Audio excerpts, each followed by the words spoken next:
गावो ममाग्रतः सन्तु गावो में सन्तु पृष्ठतः गावो में सर्वतः सन्तु गवाम मध्ये वसाम्यहम्। देखिए हमारे यहाँ गाय की कितनी महिमा है कि वेदों ने गाय को माता कहा है और उपनिषदों का जो स्वरूप है वो गाय का ही स्वरूप है। और महाभारत ने कहा कि भगवान गवाम मध्य वसाम्यहम्, भगवान गायों के बीच में रहते हैं। और रामचरितमानस ग्रंथ ने कहा राम कथा कलि कामद गाई सुजन सजीवन मूरी सुहाई।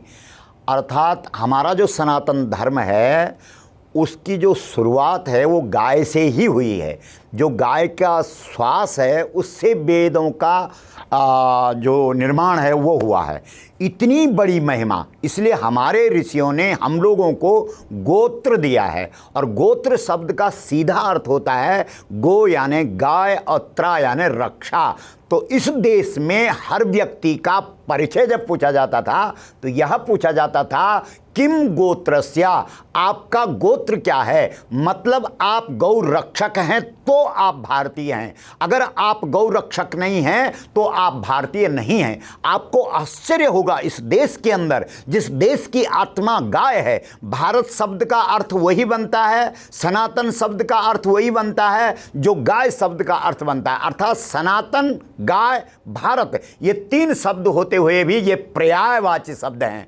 हमारे यहाँ जो गायत्री मंत्र है इस देश के अंदर, क्या पूरे विश्व के अंदर जो अपने को हिंदू मानता है या हिंदू कहता है वो गायत्री मंत्र का जप जरूर करता होगा। लेकिन गायत्री मंत्र किसका मंत्र है? गायत्री मंत्र गाय का मंत्र है।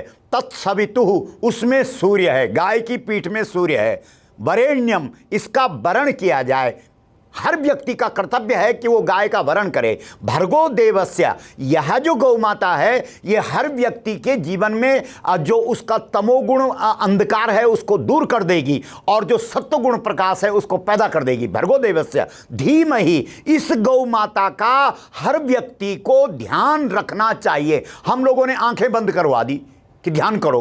अरे भाई, हमारा गायत्री मंत्र कह रहा है कि गाय का हर व्यक्ति को ध्यान रखना चाहिए। धियो यो नः प्रचोदयात्, यह जो गौ माता है ये हमारी बुद्धि को प्रेरित करेगी। अन्न से मन बनता है, पानी से वाणी बनती है और दूध से दिमाग बनता है। इसलिए श्रीमद् भागवत के अंदर भगवान श्री कृष्ण ने सबसे पहले दूध को ठीक करने का आंदोलन चलाया। गोवर्धन पहाड़ को उठा करके सारे संसार को, सारे ब्रह्मांड को ये बताया कि हर व्यक्ति को गौ माता की पूजा, सेवा, रक्षा करनी चाहिए। आज हम लोग प्रतीकों की पूजा कर रहे हैं और प्रतिमा की पूजा कर रहे हैं और प्रत्यक्ष को भुला दिया है। भगवान श्री कृष्ण ने श्रीमद् भागवत के अंदर कहा अंजसा एन वर्तेता तदैवास्य ही दैवतम, जो प्रत्यक्ष है उसकी पूजा होनी चाहिए। तो कुल मिलाकर के हमारा जो भारतवर्ष था वो गौ की पूजा करता था। इसलिए संपूर्ण भारतवर्ष के जनमानस से हम ये अपेक्षा रखते हैं और ये निवेदन करते हैं, ये आग्रह करते हैं कि सबसे पहले हम लोगों को गौ को जानना पड़ेगा। इसलिए हमारे अथर्ववेद में कहा गया है कि देवीं वाचम अजनयंत देवाः ताम विश्वरूपः पशवो वदन्ति सानो मंद्रेश मूर्जम दुहाना धेनुर्भाग अस्मान उपसुष्टुतैतुः। सबसे पहले हर व्यक्ति का कर्तव्य है देवीं वाचम, उस देवी को जाने, अजनयंत देवाः, जिसमें संपूर्ण देवताओं का निवास है। ताम विश्वरूपः, उस गौ माता को पशवो वदंती, जो लोग पशु बन गए हैं वो पशु कहते हैं। जो पशुता जिनके जीवन में आ गई है वही लोग गाय को पशु बोलते हैं। सा, वह जो देवी है गौ माता, नह, हमको मंद्रेश मूर्जम दुहाना, जब मंदराचल पहाड़ को समुद्र में डाला गया और मंथन किया गया तो वहां से 5 गौएं निकली है, नंदा, भद्रा, बहुला, सुशीला, सुरभि। और सुबह उठ करके इन 5 गायों का नाम लेकर के ही हर हिंदू सनातनी को अपने दिवस की शुरुआत करनी चाहिए। तो सानो मंद्रेश मूर्जम दुहाना, जो मंदराचल पर्वत का मंथन करके हमको 5 गौएं मिली है, ताम उस गौ माता की उपासना करने वाला भारतीय है, उस गौ माता की उपासना करने वाला सनातनी है, और उसी गौ माता की उपासना करने वाला ही ऋषियों का वंशधर है या वंशज है या ऋषियों के पंथ पर चलने वाला व्यक्ति है।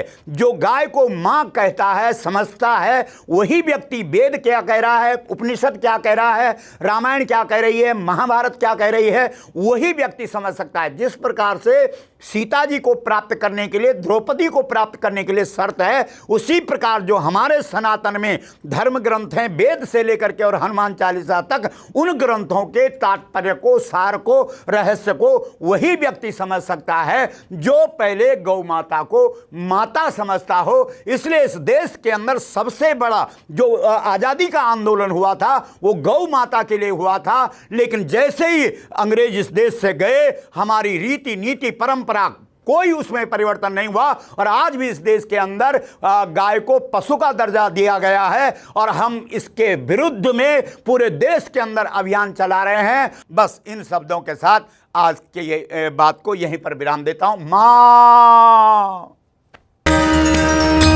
संतवाणी दुखदाहिनी सुखदायिनी।